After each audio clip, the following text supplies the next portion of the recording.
మొదటి పరాంతక చోళ మధురైపై దండయాత్ర చేసి పాండ్యులను పూర్తిగా తుదముట్టించి తుడిచిపెట్టి మనోడు మధురై కొండ అనే బిరుదు పొందాడు. కొంచెం గుర్తుపెట్టుకోండి, వెరీ వెరీ ఇంపార్టెంట్. ఇదే టైంలో మొదటి పరాంతక చోళుడి మీదకు మళ్ళీ ఈసారి రాష్ట్రకూటులు వచ్చారు. రాష్ట్రకూటులకి చెందినటువంటి, కొంచెం బాగా గుర్తుపెట్టుకోండి, రెండో కృష్ణుడు వచ్చాడు. రెండో కృష్ణ, ఈయన చాలా ఫేమస్. రాష్ట్రకూటులో రెండో కృష్ణ ఒక రాజు. Rashtrakutas they రూలుడు Karnataka, they రూలుడు Maratha, they రూలుడు Telangana also.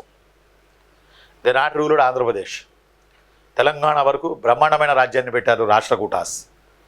ఆ రాష్ట్రకూట సామంతులే వేములవాడ చాళుక్యులు, ఆ రాష్ట్రకూటుల సామంతులే కళ్యాణి చాళుక్యులు. ఇలా ఉన్నారు ఒక లైన్ మీద.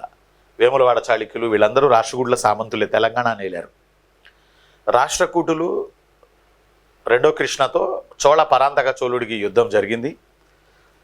బాగా గుర్తుపెట్టుకోవాలి, యుద్ధం జరిగింది. ఆ యుద్ధాన్ని పల్లాల యుద్ధం అంటారు. పల్లాల వార్. ఇంత డెప్త్ అడగలేరా?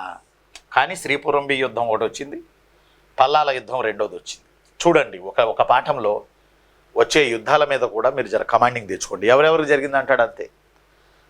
ఈ పల్లాల యుద్ధంలో రెండో కృష్ణుడు ఓడిపోయాడు, మనోడే గెలిచాడు, మొదటి పరాంతక చోళుడే గెలిచాడు. ఇలా రాష్ట్రకూటుల మీద గెలిచాడు, పాండ్యుల మీద గెలిచాడు. ఎవరైనా మొదటి పరాంతక చోళ ఇలా గెలిచాడు. కానీ మొదటి పరాంతక చోళుడు మూడో కృష్ణుడి చేతిలో ఓడిపోయాడు. మొదటి పరాంతక చోళుడు రాష్ట్రకూట మూడో కృష్ణ చేతిలో ఓడిపోయాడు. ఆ యుద్ధం పేరు తక్కోలం యుద్ధం, తక్కోలం వార్. ఆ యుద్ధం పేరు తక్కోలం యుద్ధం. అంటే రెండో కృష్ణుడు ఓడిపోయిన తర్వాత రాష్ట్రకూటులు అవమానంగా ఫీల్ అవుతారు కదా, అరే మనం చోళుల చేతుల్లో ఓడిపోవడం ఏంటని. అందువల్ల రెండో కృష్ణుడు తర్వాత వచ్చిన రాష్ట్రకూట రాజు మూడో కృష్ణుడు ప్రతీకారాన్ని తీర్చుకునేటందుకు తక్కోలం యుద్ధంలో మొదటి పరాంతక చోళుడిని, ఒక మాట చెప్పాలంటే పూర్తిగా మొదటి పరాంతక చోళుడిని ఓడించాడు. అంతేకాదు, ఇక్కడ ఇంకొక పాయింట్ ఉంది.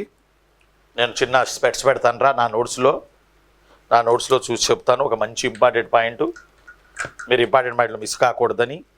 తక్కోలం యుద్ధానికి సంబంధించి ఇక్కడ ఒక ఇంపార్టెంట్ పాయింట్ ఏంటంటే, ఇక్కడ తక్కోలం యుద్ధంలో మరి మూడో కృష్ణుడు పరాంతక చోళుడిని ఓడించి దానికి గుర్తుగా తమిళనాడులోని రామేశ్వరంలో విజయస్తంభం లేదా ధ్వజస్తంభం నాటాడు మూడవ కృష్ణ. విజయస్తంభం లేదా ధ్వజస్తంభం నాటాడు మూడవ కృష్ణ.